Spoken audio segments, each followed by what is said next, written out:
حدیث نمبر 123۔ اسماعیل بن امیہ نے یحییٰ بن عبیداللہ بن سیفی سے، انہوں نے ابو محبت سے اور انہوں نے حضرت ابن عباس رضی اللہ عنہ سے روایت کی کہ جب رسول اللہ صلی اللہ علیہ وسلم نے معاذ رضی اللہ عنہ کو یمن بھیجا تو فرمایا تم ایک قوم کے پاس جاؤ گے جو اہل کتاب ہیں، تو سب سے پہلی بات جس کی طرف تمہیں ان کو دعوت دینی ہے اللہ تعالیٰ کی عبادت ہے۔ جب وہ اللہ تعالیٰ کو پہچان لیں تو انہیں بتانا کہ اللہ تعالیٰ نے ان کے دن اور رات میں ان پر 5 نمازیں فرض کی ہیں۔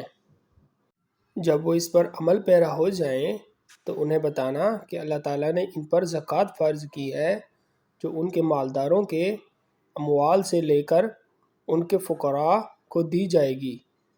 جب وہ اس کو مان لیں تو ان سے زکوٰۃ لینا اور ان کی زیادہ قیمتی اموال سے اعتراض کرنا۔